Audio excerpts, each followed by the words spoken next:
What's going on, everybody? Welcome into another episode of the Sunbelt Syndicate, the OG edition, with myself, Dominick Crosetto, and of course, the man, the myth, the legend, Mr. TJ Courman. What's up, dude? How are you? Good. The background's looking fresh, man. That's Look, he hasn't aged at all. He's just grown a beard, folks. Yeah, and my face is a lot rounder. I miss that face. It was much more squared off.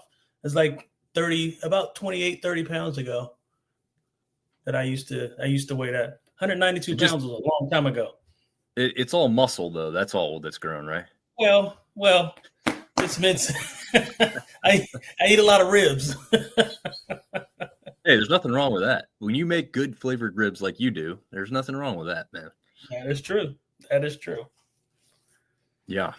Before we get going along too far, don't sleep energy. I'm going to have to use that as I am going up to Boone tomorrow night to take in the deeper than hate rivalry between App State and Georgia Southern. I think that might be why TJ's changed his background up a little bit, right? Like little extra vibes this week.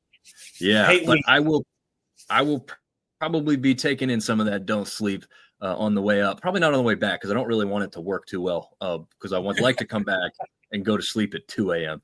But I'll be up there taking that one in, really looking forward to it. As we know, you do not need to even look at the records for what that game is going to be like, what the atmosphere will likely be like up there. It's going to be chilly, though. It's going to be like 40s, low 40s, I think. I thought I saw 38. There you go. So not even 40 probably. But, yeah, it's going to be fun. There's going to be a drone show at the halftime. I'm pretty sure App's never done that before. So that could be cool. I've never seen a drone show in person. I've seen the clips online, so it'll be interesting to see what happens there. But also, Phenom Elite available online and at your local Dick's Sporting Goods. So check them out. They have this nice. I gotta inquire about this. They've got this nice waffled zip up hoodie. I want one. They've got some cool stuff coming out and some cool stuff that's already available. So definitely check that. We got a brand new Dick's right down the road. It's not really a sponsorship for them, but since Phenom's over there, I want to go check it out. It's one of those no free ads. Exactly. I do want to check it out. It's one of those gigantic ones, right? Like it's not a standalone thing. They put this thing in the mall and they took out some old department store to put this thing in. So it's huge. It's not like this little thing. So I got to go check that out. The closest one to me is in Triangle Town Center. So I got to drive which it's not that far. It's I don't know, 14 minutes. But still, when you're in Wake Forest, everything's right here. So except Dick for whatever reason. So yeah. And I feel like all the Dick swallowed up all the hometown sporting goods stores, right? They don't really exist much anymore. It's just Dick's or it's online, Right. Whatever. Yep. Exactly. It's a good thing we don't have a deal with them since I just disparaged their company, but that's all right. Oh, man. Ben James jumping in already saying, what's up, everybody? And Wolves up saying Saturday will be exciting. We do have some good matchups this week for sure. And he's noting that it's the first ever 11 a.m. kickoff in A-State football history. So is that Central? 11 a.m. Central? Yes, that would be 11 a.m. Central. Well, actually, yeah, it is because it's noon for us. That's right. It's noon Eastern. Okay. All right. Yeah. Yep. Yeah. So, yeah, we'll have to see what goes on there. We'll go ahead and pull this up. But while we're pulling this up, we want to tell you we won't be breaking down any clips. Unfortunately, we, again, no free ads. This one's like a reverse ad because YouTube TV and ESPN can't work out a deal, or Disney, whoever's on top there. I guess it's Disney. They can't work out a deal. Yeah, we used to show those and break those down a little bit and slow them down. YouTube TV allowed us to do those in half speed and quarter speed and all kinds of cool stuff. ESPN Plus platform does not allow us to do that, and usually is more problematic when we even try to replay something from them. So unfortunately, we're going to skip that this week. So I'll miss my favorite segment, TJ, but yeah, we got the rest of week 11 to preview. That is true. We'll still get after it. Yeah. And what you were telling me, we'll go ahead and finish this conversation because there's a lot of people involved in this, what's going on and what people are doing to get around it. So you were getting into before we went live what you've done to kind of be able to see some football. So what is your fix for now? Yeah, I was watching Fox and, just whatever YouTube TV is carrying right now. And I was just like, I'm missing out on literally every SEC game. Right. So my wife had already we have a version of Disney Plus. Like we didn't have the whole bit. So what she discovered was, because I think we were already paying like 13 or 15 or whatever dollars it was to have it. It was only $10 extra for us a month to get the full ESPN. So I did what I said I wasn't going to do, because I was like, I'm not going to buy any apps. I'm going to make them, feel the pressure like everybody else is trying to make them feel the pressure. And then like in 3 days, I broke down. I didn't. My wife did. But I am able to watch football tonight. My Ball State and Kent is playing, so I'm able to watch that, and then I'm able to watch App State, because I would have been in shambles if I couldn't watch App State tomorrow night. So, and especially with it being hate week, I you got to get it in. Yeah, there's no doubt. You gotta watch that one. Even more for you as a former player that's got to like really watch that one. But I got lucky. I have a friend at work who is a big hockey fan, and I shared him a password to watch that app. So he shared with me his ESPN Unlimited app. So yeah, okay. we're doing the password sharing that you're not supposed to do, but that way I'm not paying anything extra for now. Anyway. Well, but here's my question then. If you're watching it, can he then watch it as well? Because I think isn't it only just one household? But I guess you can have multiple TVs in one house, right? So I guess it doesn't matter. Yeah, I mean, I guess technically I don't know if he's ever watched at the same time I have. So that's a good question, but I was watching game day all day Saturday morning, and I would assume he had turned some football on at some point. I never got kicked off. So maybe if a couple people go in together and share stuff around, that's one way we can all get around this, at least for some time.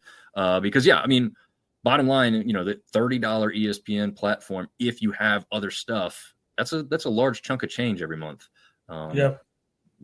Disposable income or not, that's not something you just are going to get used to immediately. So anyway, I will say this too, and we were talking about this on the text thread.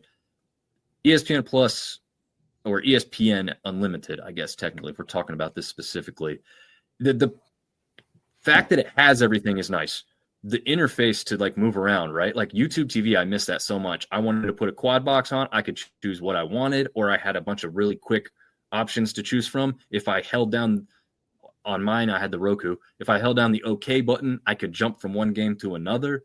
Like I don't have any of those functions on ESPN. That's what you need to make this transition seamless, and your app does not work that way. And so far, I would be interested to see how many people are like, I'm doing this because I have to. Like, it's the way I have to do it right now, but I'm not like, this isn't really an enjoyable app to interact with. So to that point, and this is the last thing I'm going to say about it, for whatever reason, the Disney version, because you can go through Disney, click into ESPN, and then once you have it, like I have multi-view on when I go to ESPN, so I can watch multiple games at one time, and I can kind of click. It's not seamless when I can click from game to game. That part they need to fix, but I can quad box it. So I don't know why the ESPN Unlimited app is not letting you do that, but the Disney Plus app is. Yeah, that is weird. I gotta maybe. Well, I can't try that because I don't pay the extra thing. Interesting. Right. Sam's got a good point here. Cancel everything. Less than $100 for a Hulu Live bundle with Disney and ESPN Plus. Although, kind of goes against the whole thing of like sticking it to the man there. Yeah. Well, also too, I gotta have the ESPN or the Sunday ticket. I can't not have that. I gotta watch every game every Sunday. So even though it's impossible for me to watch every game every Sunday, I still need I still need the ability to do it. So that's going to be a problem for me. And I know a lot of people that actually have told me that, which is funny because I'm the opposite. Not the opposite. I want to watch every game, but I know I won't actually watch a lot of each game. So red Right. zone for me and my attention span and my son's attention span is perfect. Yep. It moves it through. You still see everything. The touchdown montage at the end of the Sunday is awesome. My son and I will just sit there and watch minutes straight of every touchdown throughout the day. It's great. Yeah. One of my favorite things. Sam's. I guess I didn't know Hulu has red zone, but it does have red zone. But it might be a better deal for college sports. So yeah, I mean, play around with it. If people find some good solutions and some answers, I'm up for hearing it. I mean, I've thought about having the ESPN Unlimited and then pairing it up with 2 or 3 other streaming services and just doing away with the more expensive ones. But I don't know. YouTube TV has been such a hit in this household ever since it was acquired that it would be hard for me to give that up. Being able to like get on the phone, record whatever for any time I want. We do the clips off there. I mean, I'd miss that. I'd need some other like video service to go back into those. But anyway, enough of that. Let's get back into the Week 11 preview for you guys. And we've got some good ones, but we're going to kind of wrap up the week that was first. But we'll actually get into the playbook before that, tell you what we're going to go through tonight. The looking good section, TJ's favorite segment. Come on, bro. Games of the week, of course. We've got a couple of those. The You Better Win category. These are the teams that we expect to get the victory this week. Rounding it out of the games that don't necessarily fit into those categories. Going to have some opinions on those ones, I think. And then Best Bets, our new favorite segment. We were working on updating those numbers right before we went live. So we'll keep you up to speed on what we think you might be looking for in any bets you might place this weekend. Or, hey, throw yours out. We'd love to hear those as well. Yeah, for sure. Sam says Sports Ed for Hulu gives you red zone. They just had a free view. Yeah, I did hear some of the apps were smart in giving people some free previews to kind of get them to swing over. I've also heard that Sling TV has like $5 day pass. Yeah, so they got day pass. Yeah, and that's kind of cool. I mean, $5 if for one single event. I mean, just compare that $5 to going to the event live. Totally money well spent if you're really into the sport or game that you really want to see. So there's a couple options out there to get you to be able to see what you want to see. The standings, the updated standings, as we know, we didn't have any early midweek games this week. We do have one tomorrow that we already spoke about, but we've got 2 teams atop each side of the division. We know the only conference left with divisions, TJ, 5-0 JMU on one side, 4-0 Southern Miss on the other. I mean, tell me whatever else you're seeing out of these standings for right now. Yeah, I mean, I think it's the same thing every week. I think for me, like I said, the teams that are at the bottom, outside of Georgia State, didn't necessarily think would be at the bottom, and the teams that are at the top didn't necessarily think they were going to be at the top. I will say, however, I am impressed with the Red Wolves. 4-1 in conference, 5-4 overall. Very much impressed with them and their transition from last year to this year. Obviously, Southern Miss, I mean, it goes without saying. But yeah, I mean, it's the same. It's the sunbelt, right? Like any given Saturday, anything could happen. But this is JMU, Coastal being at the top, ODU, not surprising. I had hope for App, but none of the top 1, 2, 3, 4, 5 teams would have surprised me on the East. Right. Very much surprised on the West. Yeah. I think I'm with you. Like the East isn't surprising or shocking in any form or fashion for me. Well, a little bit with Georgia Southern. I will, because I think I had them at second place as a preseason. So I am surprised with them. I will say that one. Okay. But the top to bottom in the West, having Texas State at the very bottom, blown away. I mean, that was a team I thought first, second, third, none of those would surprise me. Anything less, yeah, I'm shocked. I'm not necessarily shocked with Troy. Maybe a pleasant surprise with how well they've done.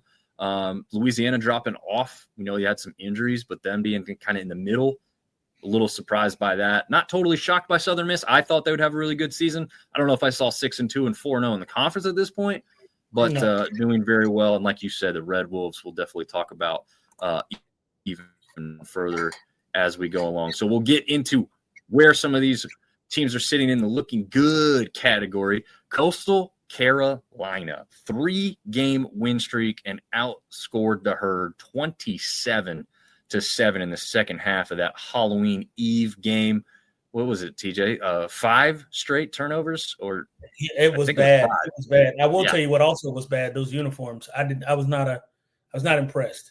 I thought it was going to be because they hyped it up, right? Like I thought it was going to be so much better than what it actually was. And I think we were in a group thread talking about it, and I was just like, "What?" Because they kept my son up, like, "Hey, Brody, here's," he's like, "These uniforms, they're okay," and I'm just like, oh, "Man, like what a letdown." But the actual gameplay and them playing football was not a letdown if you're a Chanticleers fan. They took advantage of every opportunity they could. All those turnovers, I mean, you can't turn the ball over that many times and expect to even be close to winning. And in that second half, that's exactly what it was. It was a rout. Yeah, absolutely. We talked about it a little bit with Marv on the Sunday show. He had pretty much the identical thoughts to you, right? Like, I thought we were going to see something crazy. I did too. I won't lie. I thought I wish I grabbed a picture. There was a hockey team who came out in like off-white with like a skeleton and bones. Nice.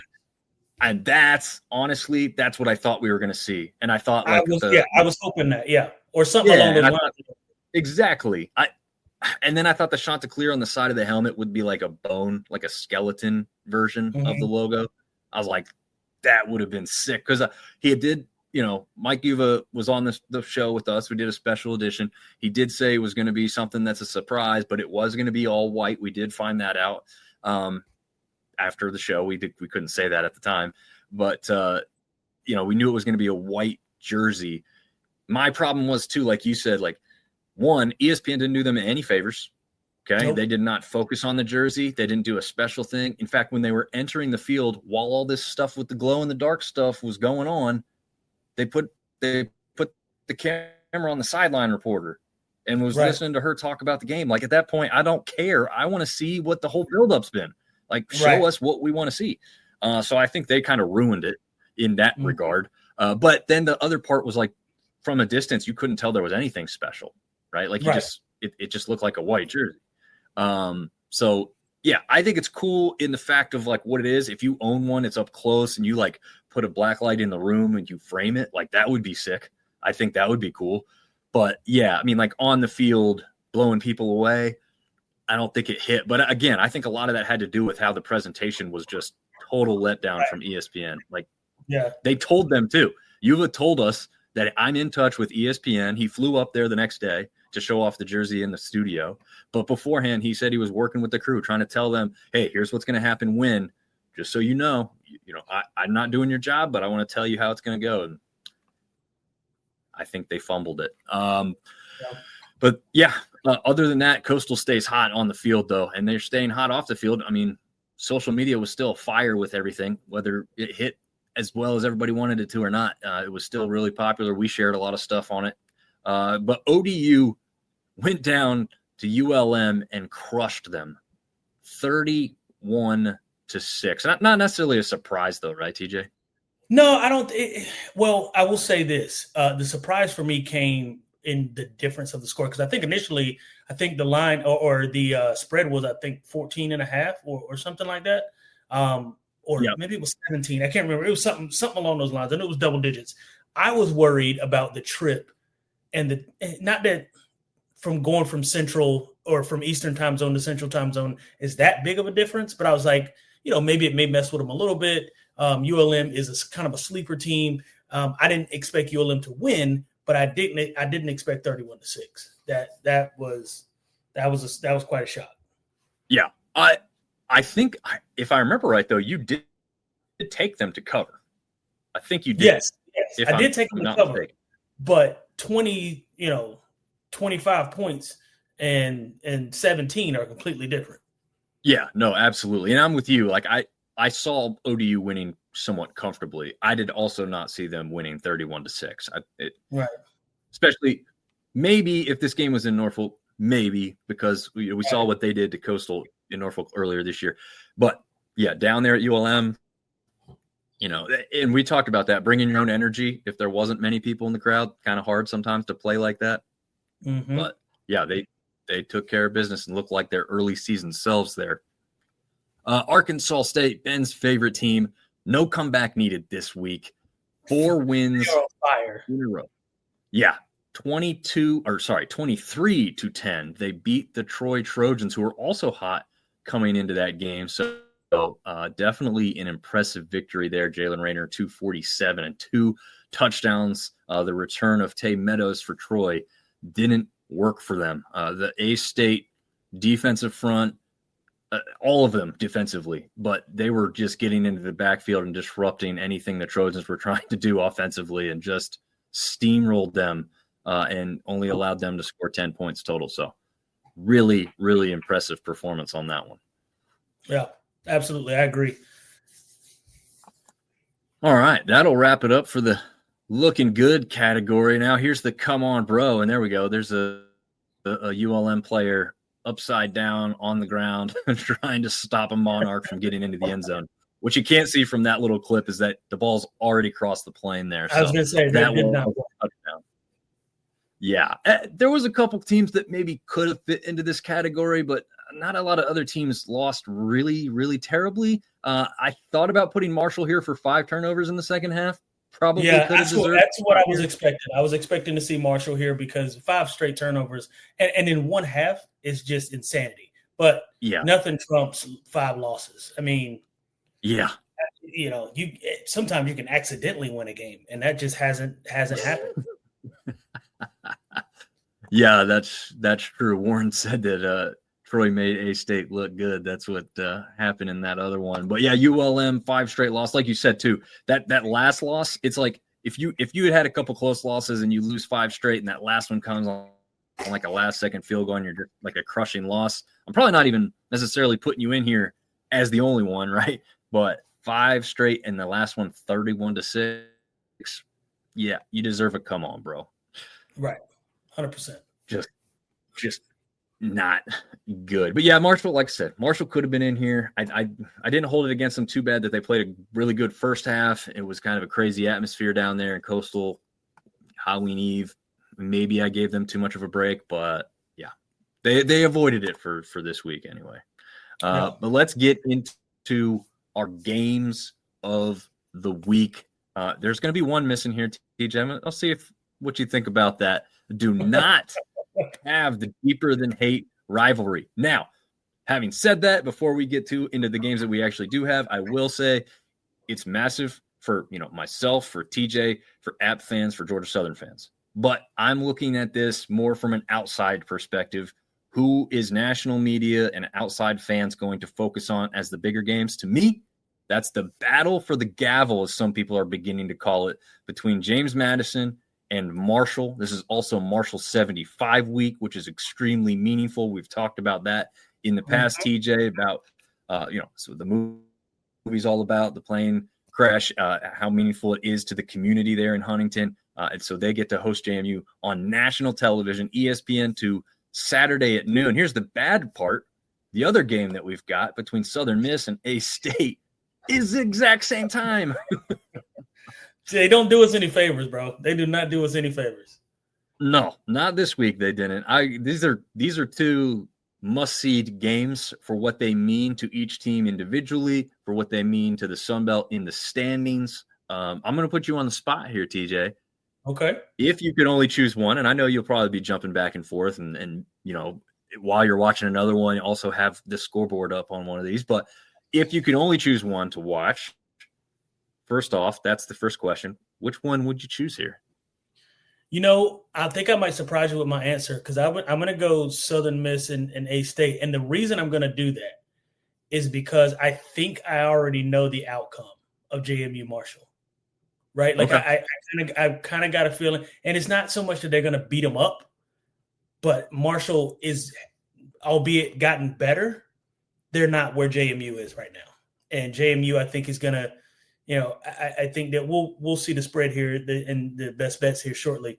But I think JMU is gonna hold their own pretty well. I'm very much interested in how Jalen Rayner plays against his Southern Miss defense.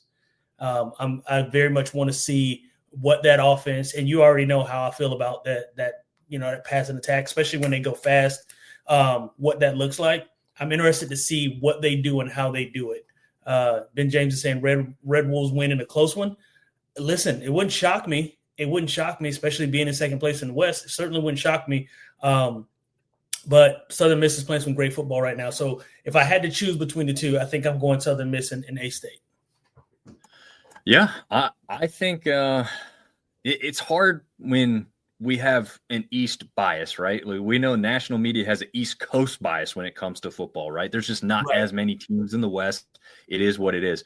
With us living closer to both James Madison and Marshall, you just feel like you hear those teams more. You see those teams more as App fans. You're just familiar with those teams more.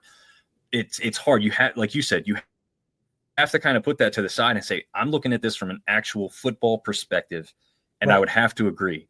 I'd have to go Southern Miss, Arkansas State. One matchup that you alluded to a little bit, Jalen Raynor is a big part of this one. I want to see the secondary for Southern Miss versus the wide receivers from A-State. Yeah. You've got Corey Rucker and Hunter Summers over there lighting it up. Really, really good wide receiver tandem. And then you've got the secondary from Southern Miss with Moten and those guys that have been heating up and playing better. It's just a matchup that I think is made for, primetime TV, which is what they're going to have there on ESPNU at 12 noon, or if you're local to Jonesboro, 11 a.m., as Ben alluded to earlier. Before we move on, I do have some historic value to these that could be of interest. I was thinking about saving some of this for best bets, but some of it doesn't have anything to do with betting necessarily, because we know some of these historic records are, too far old to really matter because it doesn't have anything to do with this new era of football, but I'm going to say them anyway.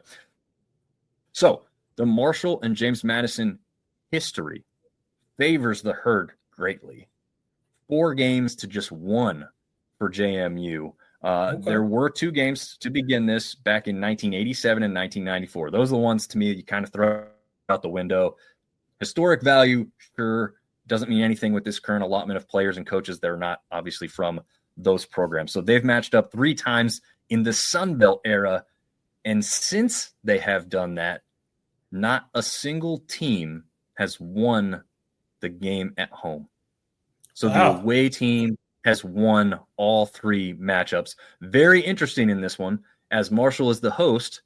So if you do want to take that into perspective, James Madison could be your favorite here, which they are on paper anyways, right? So not a total shock, but just something to keep in mind. Marshall's trying to fight that plus the history of the matchup. So a little bit interesting that no one's won at home. And you'll see some other weird aspects of some of these things as we go along. The one below it, Southern Miss and A-State, favors the Golden Eagles greatly. 10 wins to 4 wins for the Red Wolves.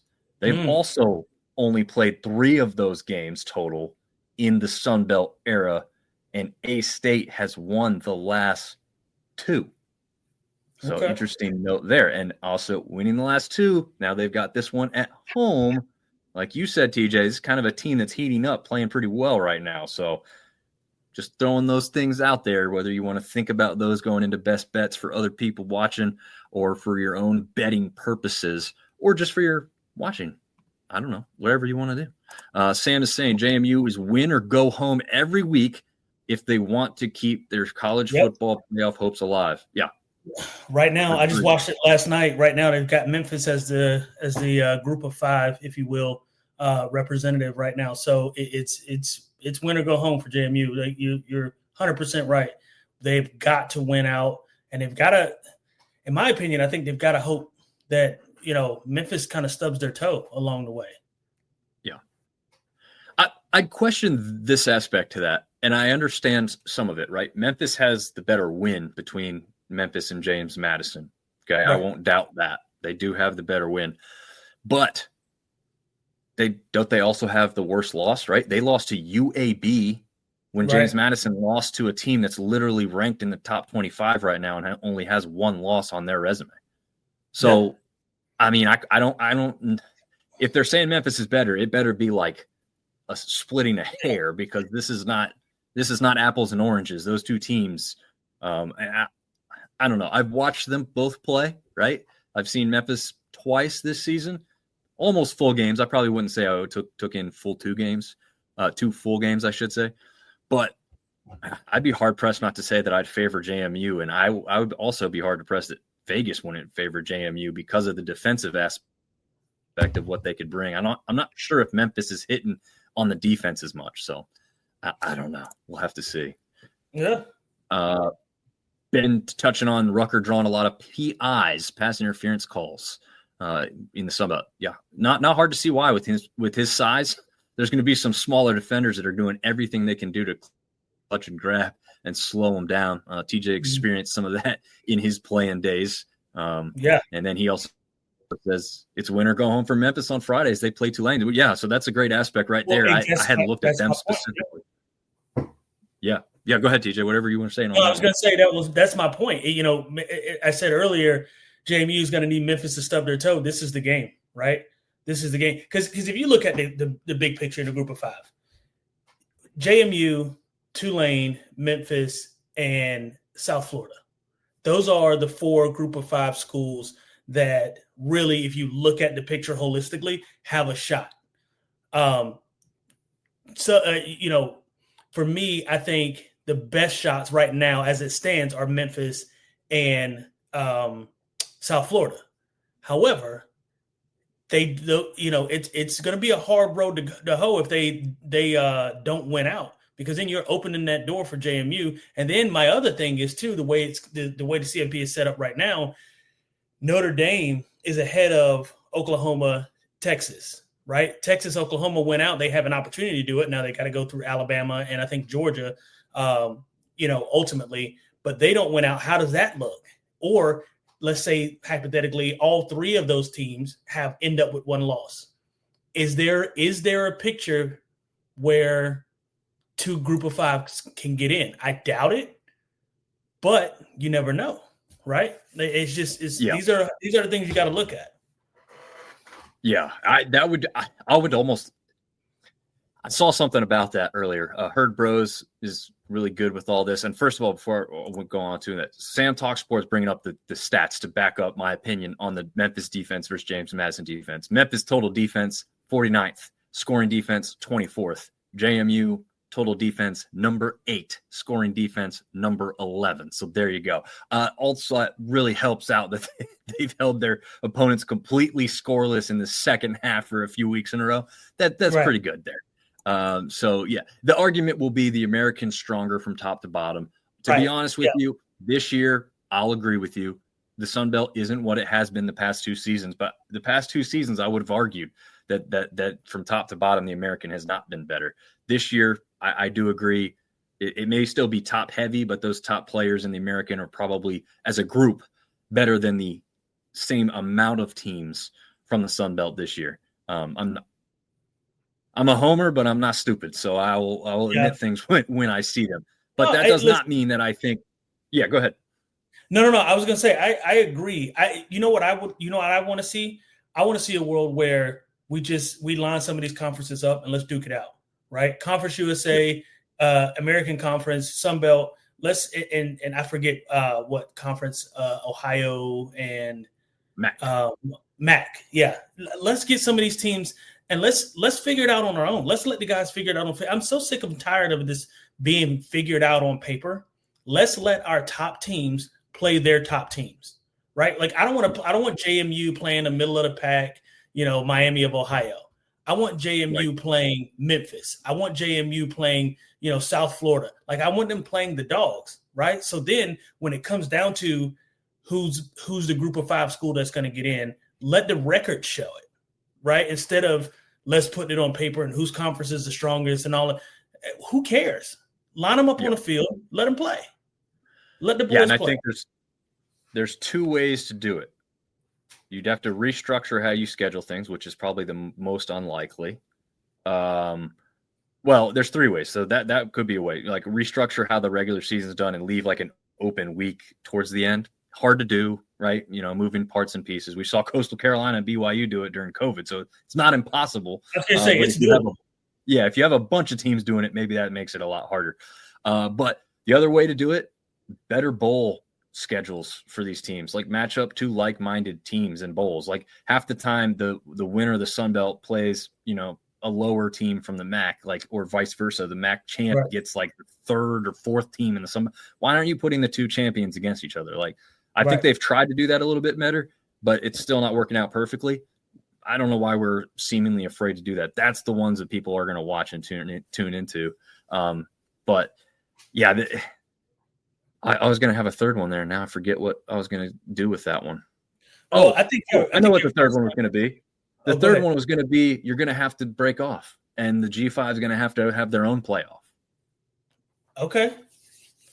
I wouldn't be terribly opposed to that. The only pushback that I have against that is now you're putting themselves in a situation where if there's a national championship out of, that level, that group of five, that kind of thing, is it as high valued? And the reality of it is this: do we have an opportunity? Does group of five ever have an opportunity to go be a national champion? Are we going to beat Alabama or LSU or Florida or Ohio State or Oregon? Are we ever going to do that? It's not impossible.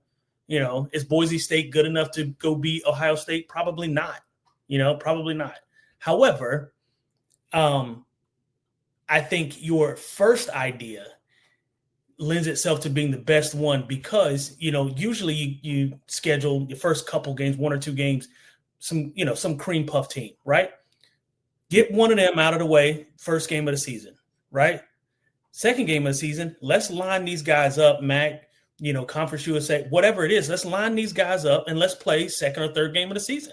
I don't see the problem. Or if you're worried about that and you're worried about not getting the best version of themselves, save a game 6 or week 6 or week 7 or week 8 slot right in the middle of conference play and play one of these other schools. What's the problem with doing that? All you're doing is you literally all you're doing is taking one of those cupcake teams that you're going to play anyway, you're taking them out of the equation, and then you're going to go play a prove it game. Every week for us was a prove it game. We never had one of those teams on the schedule. So go play. Yeah, that's a good point.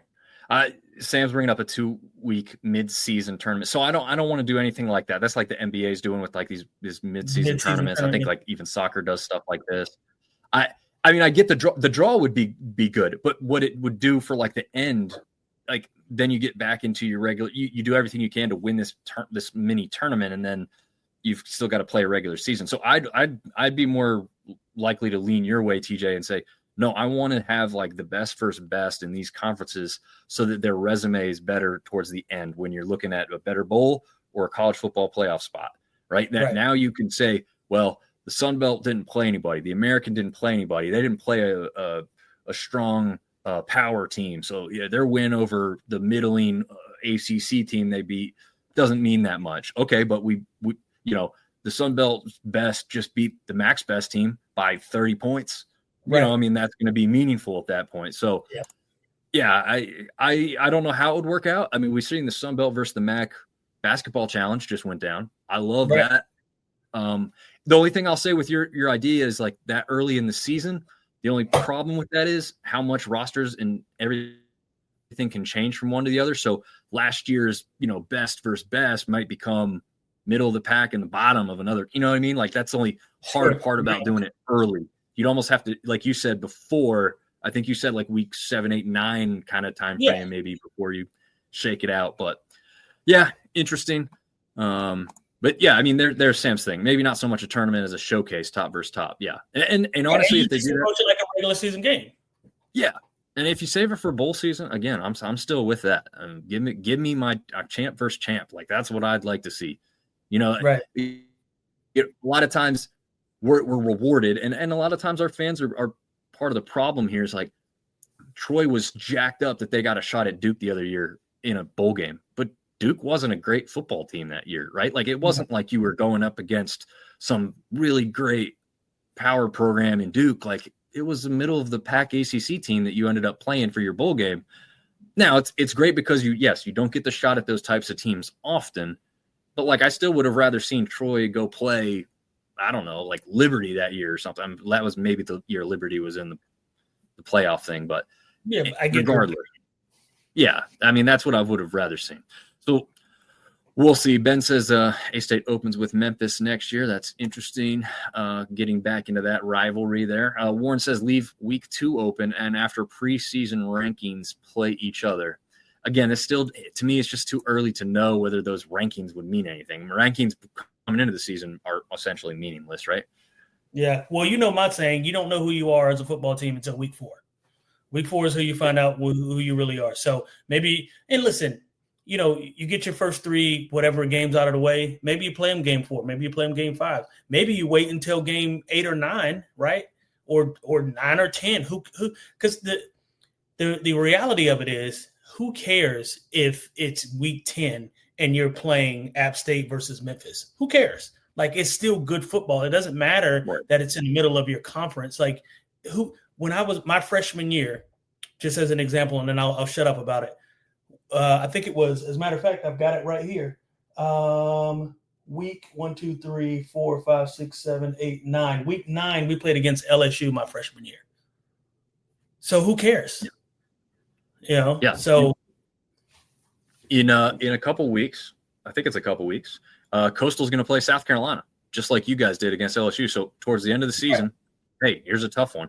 And we talked about it with Marvin. We'll get to this one with you and I, but just to note it real quick, what kind of thought process does Coastal come into with that? Because that's an out-of-conference game, so if you lose it, it doesn't matter. They have James Madison the next week, right? And so, do you play hard to win South Carolina, or do you save something because you are in a championship caliber matchup or potentially a championship game that you're going to get to because of winning or losing that game? So it'll be interesting to see how they play that. Yeah, I think it will be very interesting. In my opinion, if you want it early, I think you see how it shakes out. I think you give it your best shot first half, going into that third quarter, see what you got going on. If you're down by a couple scores, you pull your guys. Yeah. Yeah, I don't disagree with that at all, because you always play to win the game, right? But yeah, you got to play smart at the same time, because there's bigger things. Like, honestly, let's be honest, beating South Carolina this year, really not that meaningful. They're not ranked. They're not great. Super impressive. Yeah. Sam says, get rid of the bowl affiliations. Yes, I'm all for that. College football playoff ranks all 136 teams. Teams play bowls based on rank, 13 versus 14, 15, 16, etc. I wouldn't hate that aspect. I don't think I could trust the CFP to rank all 136 teams appropriately. They can't even do the top 12. Wouldn't trust it at all. Okay, there he goes. Well, not all 136, just all bowl eligible. There you go. They may be able to handle that a little bit better. I still have a hard time trusting them, but that's okay. The you better win category. It's not going to be much here, we know, but it's time to do it, lady, as Chit would say. And if you don't know who that is, get your knowledge up, get your game right. This one is interesting. Georgia State versus Coastal Carolina. We know Georgia State coming off a bye week into this one, while Coastal's coming off not necessarily a bye week, right? They did play, but they've had a little bit of extra rest because they were a Thursday. Yeah, mini bye. There you go. I like that. This one is a ESPN Plus game, so this one's not affected by YouTube TV. If you had ESPN Plus, you're still good to go on that. This one's Saturday afternoon, 4 Eastern, 3 Central time. TJ, quick thoughts on the Panthers versus the Chanticleers. Chants beat them by three scores, I think, easily. I think they beat them pretty easily. The way they've been playing, man, Chanticleers they look good. And if they help them out at all with any sort of turnover, it's going to get worse than that. But I've got them by 17 at least. Yeah, going in, I would probably agree with you. Just going, man, they're hot right now. Georgia State is not. But Georgia State did play the possible best team in this conference right now, James Madison, to a 14-7 game. Now, that wasn't Atlanta. That was earlier in the season. But it wasn't when JMU was running the 2-quarterback set, right? They had it figured out. Barnett was the guy for that game, and they performed admirably. Now you've got Brown, Cameron Brown, as the guy. Like, they've committed to him. He's got a couple games under his belt. They've had the bye week to kind of get prepared for this game. The all-time series is tied 4 games apiece. In all 8 matchups, no one has ever won at home. No one. Really? Ever. Yes. Insanity, Wow. right? That is I wouldn't have guessed that at all. No. I wouldn't have guessed that at all. With where Coastal has been in the past, right, up towards the top of this conference a few times, and where Georgia State has been kind of towards the bottom more often than not, it's kind of shocking that Coastal has never won at home. And it's not that shocking that Georgia State hasn't won at home, but just the weirdness of this matchup in this – it's not a rivalry, but, the weirdness of this matchup and what you can see from the stats is just really, really interesting. And maybe that's lending into Coastal only being favored by 7.5 points. So I don't know, but it's just kind of one of those weird stats that I'm not sure you could just totally ignore. There's something strange about this matchup that nobody can win a home game in this one. So Seth's giving me I look older with the haircut. That's good to know. I thought I got it cut so I can look younger, baby. But I look even older than almost. I'll say I disagree. I think Seth's being a hater. Well, I could have did the Bieber shag and let it grow out and get shaggy, but I decided against that. So I thought, since I'm going up to do a little bit of media work tomorrow, I thought I'd look the part, or try to. So we'll have to see. Robbie's saying he hopes it ends, but the home team have never won. Yeah, so an aspect, he probably commented that before I said it or something. I'm seeing it in the comments now. But yeah, just a weird aspect, right? Like, until I looked that up, and I had seen that Coastal had never won the home game, but I did not know the fact that Georgia State had never won a home game either. So just back and forth. Nobody wants to win at home. Really interesting. We'll have to see what happens there. So that leaves the rounding it out category. Are you offended that I put Georgia Southern and App State in this one? No, because I think it's big. I think the Georgia Southern App State game is big to us. I think where the two teams rank right now currently wouldn't make it big nationally, right? Like there's not a like conference wide. Nobody's keeping an eye on this game because it matters, right? Neither of these teams, in my opinion, have a chance to win the conference. So it would be different if these teams were 1-2 or 2-3 in the East, and it was a shot at getting to the number one spot or playing for the East crown. But so I understand why you did it. Internally I disagree, but externally it makes sense. Trust me, I wanted to put it up there too, but then I was thinking, like, how many people are going to be like, you only put this on there because you care? And I'm like, I think they may be right? This year they may be right? Like, if even one of these teams was highly ranked in the conference right now, or highly thought of, outside, had a 2 or 3 loss overall type of situation, like maybe you could elevate it even more. But yeah, 1-3, both of them 1-3 in the conference, and no one has a winning record right now. App State is 500 exactly, but Georgia Southern just one game below. So interesting aspect. Still on ESPN2, still national television on Thursday night, 7:30 Eastern, 6:30 Central. Here's the interesting aspect: out of all the games that we've gone through this week, A-State and Southern Miss have played 14 times total. That's the second highest. You know how many games roughly that Georgia Southern and App State have played in their rivalry? Golly. Oh, every It's year a lot. since. Yeah, I was going to say it's been since 1985, right? Or 86. They've played at least once a year since 86. I think you're almost nailing it, because they've played 39 times. Tomorrow night will be the 40th time these two teams match up on the football field. So there you go. This is talking about heated rivalry. Why does this game matter? Because it's been played for a long time, and it's always meant something. Like we've said when we started the show, throw out the records, throw out everything else. There's some storylines here. We've got Brendan Harrington returning to Boone to play his former team, has made mention of the fact that he thinks Clay Helton is the best coach he's ever had. Is that a shot directly at the coaching staff, the former coaching staff of App State? Or is that just a real true statement of his? Who knows? But there's going to be a little bit of heat, a little bit of, interaction, I'm sure, by the fan base for those that pay attention, I'm sure there's some students who don't even know, right? Like there's got to be students that are there like, oh, I didn't know that we had a guy leave and go over there, right? Like, but there's certainly enough people paying attention that if he does something, gets a flag, jaws after the play, which he's known for when he was with App, so I'm sure he'll do it tomorrow night. There's going to be some people that are going to let him have it from the stands. I'm sure he will hear it. And I'm sure he will be telling them to bring it on, right? Like, TJ, you've said this.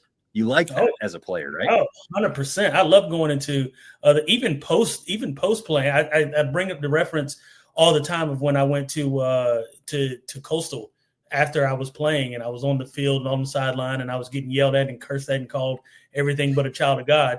And they were giving me all kind of, I love it, man. It's just the problem with that was I wasn't on the field. But when you go into a home crowd and you shut them up, the weird thing about playing Georgia Southern is all 4 years that we played against each other, the home team never won. So okay, so you're used to that. Yeah, the home team never won when we played against Georgia Southern. All 4 years of us going there, we beat them in Statesville twice. They beat us in Boone twice, and that's the rub. So you gotta protect home court or home field when you're playing games like these. Yeah, it's interesting. They've alternated the last 4 years as well. Georgia Southern did win last year, so it'll be an App revenge game. Maybe that's certainly the aspect they will go in with. It'll be interesting. Dale Loggins facing his big rival for the first time ever in his history. So what does this mean? What does this introduction look like for him? Obviously, Clay Helton is now very familiar with this and better probably prepared on that aspect. Maybe DJ Smith is letting him know what this is all about, right, TJ? Oh yeah, I think he's fired up. I mean, I know for a fact because Sean Elliott was our coach, was our offensive line coach at the time when I played. He relished this week. He could not wait for Hate Week. It was one of his, because I mean he played on the '96 conference championship team, so he's got a ring too. He knows what it's like to win at App State, and that year he beat Georgia Southern to win the conference championship. So it matters to him on a level, the same level it matters to us. These teams, regardless of record, it doesn't matter. You can throw them out. It makes no difference. Whatever the over under is, bet the under. Whatever the score says in terms of where the line is, don't touch it because you never know how these games are going to play out. Yeah. I'm just hoping to see a great one. I think that's what we're going to see, like you said, for all the reasons you just stated. So the last one to round out the games before we get into the bets and what we think there is Texas State traveling on the road for the final time, at least as a Sunbelt member, to face the Cajuns of Louisiana. This one, an ESPN Plus game yet again, Saturday evening, 5 Eastern, 4 Central time. You ready for this one? This is the craziest one, maybe I don't know. Georgia State Coastal neither team ever winning at home is kind of crazy. Texas State is 0-11 all time versus the Cajuns. Really? Never won? Yes. Never won a game. Wow. Of those 11, of those 11 games, 9 have been blowouts in favor of the Cajuns, but the last 2 games, so just the past 2 seasons, those 2 games decided by a total of just 10-point difference. So they have gotten closer, not blowouts. So what happens in this one? But the Cajuns also getting to play at home in this one versus Texas State having to travel to them. Not a great travel. It's not terribly far distance really when you look at it, but sure, it isn't a home game. So with that being said, TJ, and you'll cover this a little bit in your betting segment as well, but Texas State or the Cajuns favored for Saturday evening? I don't know. I don't know. It's because it's tough to say. I mean, Cajuns being home certainly makes a difference, right? I mean, you got your home crowd behind you. Regardless of what their record is, their crowd's going to show up. And they do in a pretty good way most times, in most cases. I I don't want to pick this game. I don't want to do it because you're telling me that Texas State is 0-11 versus the Cajuns. If they were going to beat them at any point, this is the year to do it, right? You got them sort of, I don't want to say down, but certainly not who they've been over the past several years. Right. And you've been close the last couple of years. If you're going to get over that hump, this would be – and Texas State really doesn't have a whole lot to fight for the rest of the season, right? Like they pretty much have played themselves out of it, and they're gone next season. So why not leave on somewhat of a high note and taking down the Cajuns? Oh God. Here's another aspect. I'll give you a little more time. So Texas State got whooped by James Madison at home 52-20, but that was last Tuesday. Meanwhile, the Cajuns played on Saturday against South Alabama on the road, did win 31-22. But to mention that 31-22 victory, you also have to mention the fact that Cajuns were up early, right? They were up 24-7 at the half and allowed South Alabama to kind of get back into this. Texas State's got the probably more high-powered offense. You've got Lunch Winfield on the other side for the Cajuns, able to make a lot of stuff happen, but a lot of times more often with his legs. We'll get to the best segment, like I said, but I see a lot of points in this one is what I'll say on that aspect. Certainly see a lot of points. I think I'm going to go with Texas. You've convinced me. You swayed me to go with Texas State. I forgot what I picked on the best bets, but I'm going to take Texas State. Jesus, I didn't want to do that. At least have some fun with it. I know. I'm not confident. I'm not confident at all. Sam wants to know who names their kid Lunch. It's not his government name. He may have changed it legally, but that was not what he was born with.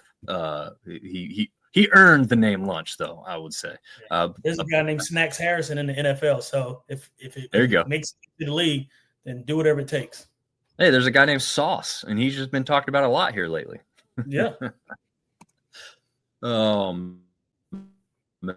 All right. Best bets. We'll wrap it up with this segment, unless we got any rapid fire questions. Things to, I guess, pretty much the very last minute before we went live here. Georgia Southern, App State, first game of the weekend, tomorrow night, 7:30 Eastern, ESPN Plus. App State favored by 5.5 points at home, with the total over under at 60.5 points. And TJ, you're comfortable taking the under. Explain.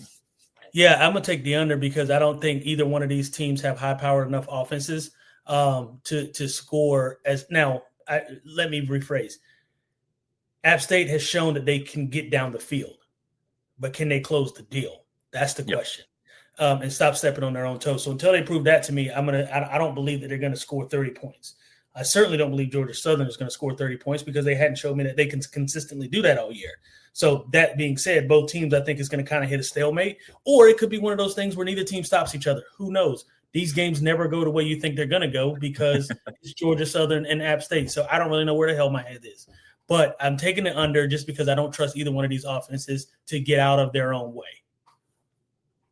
I don't totally disagree. I'm not going to touch that one because I'm technically going as a reporter. So I'll do the what's the guy on game day who doesn't bet on or doesn't pick? I was going to say Kirk Herbstreit, not Kirk Herbstreit. Yeah, Herbstreit. Yeah, well, he does it, but then also the other one, the host, what's his name?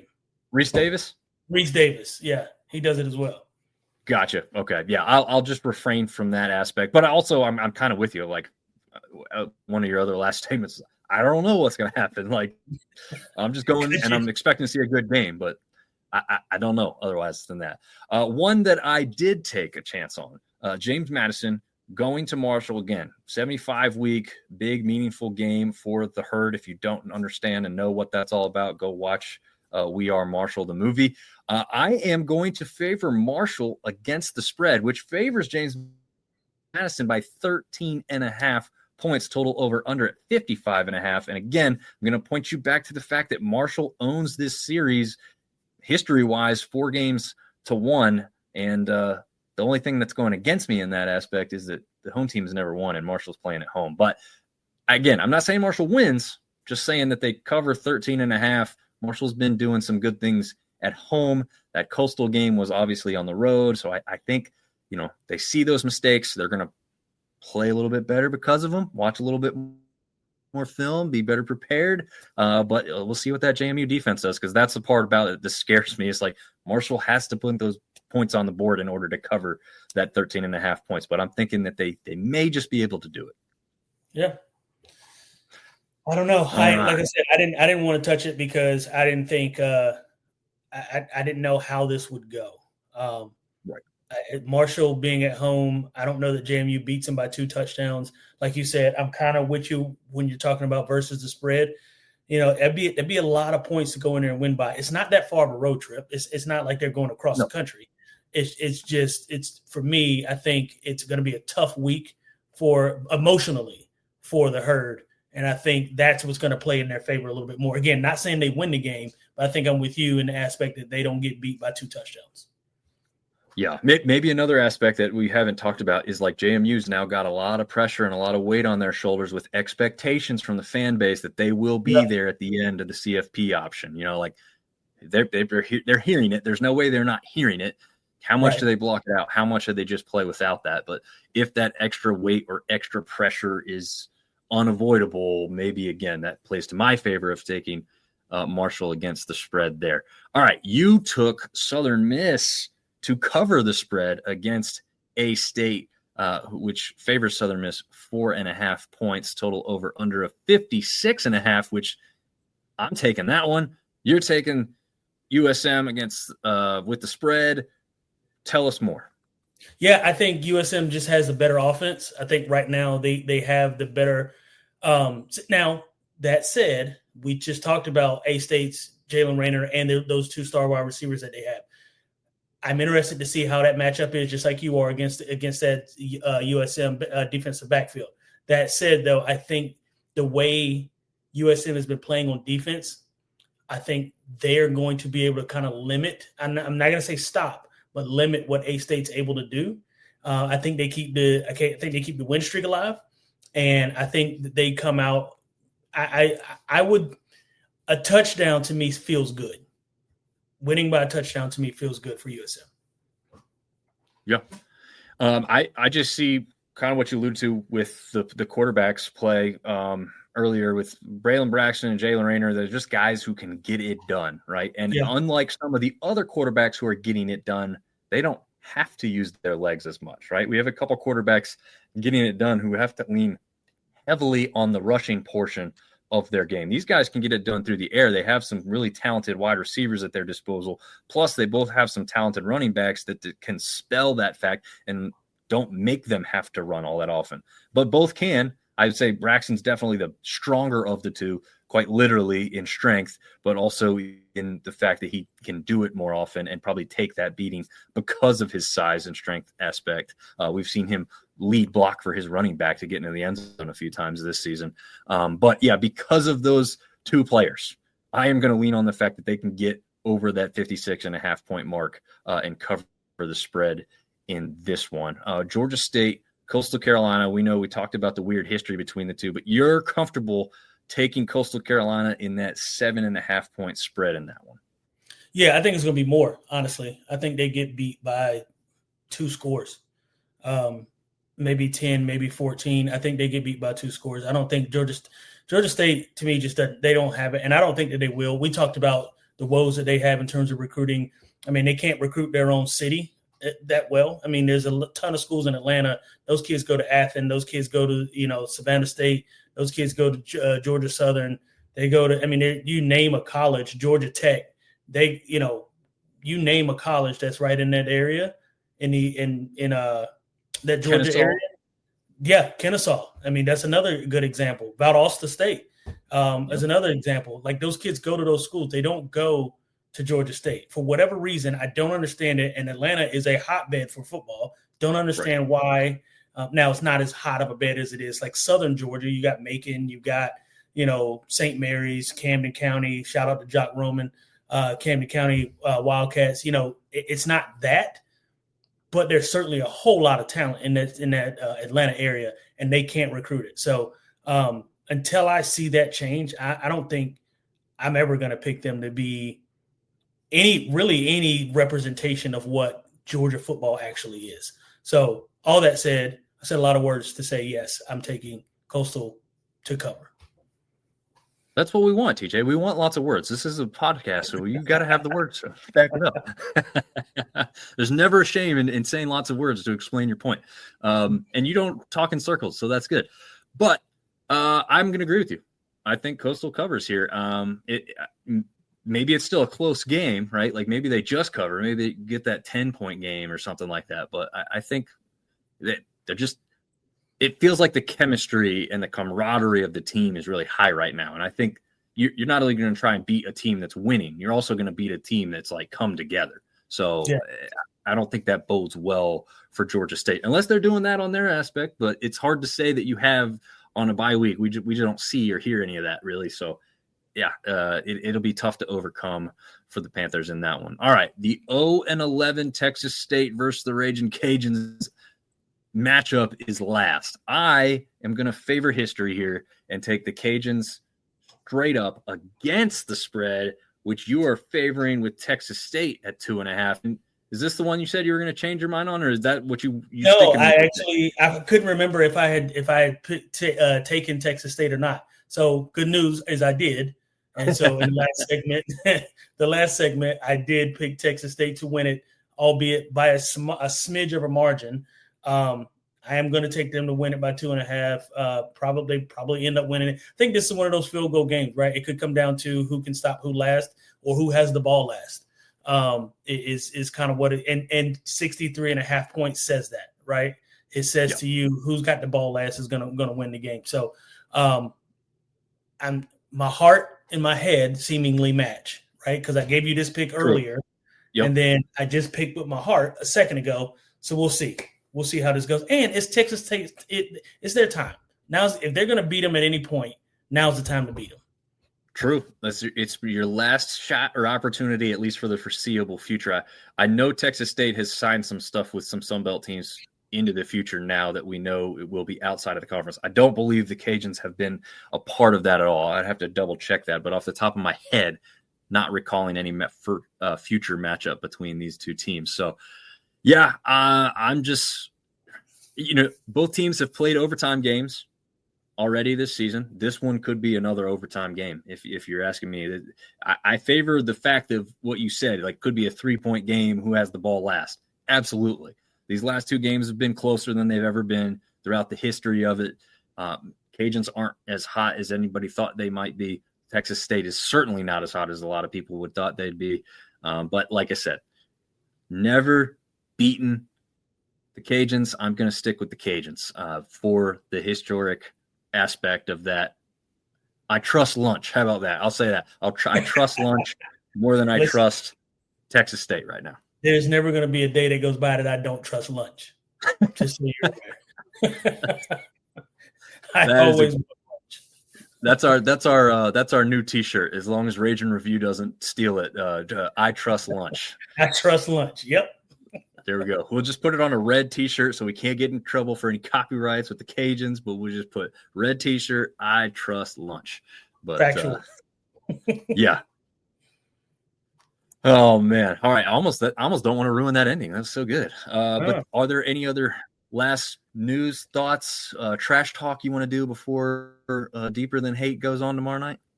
No, man. Listen, I want to keep it civil. I don't know how many Georgia Southern fans we have listening in. I want to keep it civil. I do want to beat the hell out of them, but I want to keep it civil and let's end this thing the right way. We've already played ourselves out of contention. That's fine. Let this be our Super Bowl. Go in, win this game, and play it tough. You're going to make a day trip out of it, right? Or I guess a night trip out of it, right? Yeah, mostly going to be at night. Yeah, I'm going to leave a little bit early afternoon. My goal is probably about 2:00. Give me full 3 full hours, but hopefully beat most of that 5:00 traffic. So it might be under 3. Kind of get up there comfortably, get my credential stuff, parking pass, and get situated so I can cover this thing. So yeah, 7 or 7:30. 7:30 start. Yep. Okay. So not a whole lot of. Well, you couldn't tailgate anyway. You're covering the game. Okay. Well, I'll be watching. Unfortunately, we got Not unfortunately. Basketball practice is basketball practice. It's not unfortunate. I do want to watch or coach my son football, but I will be home with a beer in front of the television watching this football game for whatever it's worth. Nice. Maybe I like maybe it. I'll see you down there. Yeah. Well, I will be up in the press box, and if the rules and regulations are as strict as they say, I'm not allowed on the field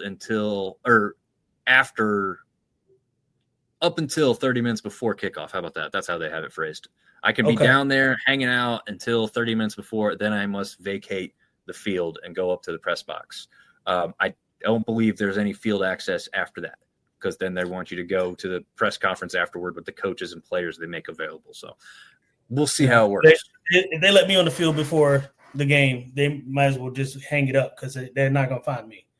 If I get on the field, I'm staying down there. That's it. Put on a helmet and pads and just blend into the background. You could do that. I would. They'd be like, "Who's this skeleton, scrawny dude standing over here with a helmet on his head?" You pass for a kicker. Listen, I got my helmet. I got my game helmet right over here. I'm ready to go. There you go. I may be able to pass for a kicker. But we'll see. Sam saying before we get out, Georgia's son couldn't beat the wings off a dead horse fly's uncle's cousin's sister's wife. Jesus Christ. Yeah, that was. I don't even know how I didn't stumble over that. That was that's a mouthful there. But thank you to Sam. Thank you to everybody else who tuned in, commented along the way. Had a blast with this one tonight. Again, we'll try and get back to the clips, but YouTube TV, ESPN, they got to work out their deal so we can do that for y'all. And if not, we will continue to work on a better solution. But we didn't have one set up and ready to go for tonight. So until next time, see you later. Enjoy Deeper Than Hate tomorrow night, and enjoy your Sunbelt football this weekend. See ya.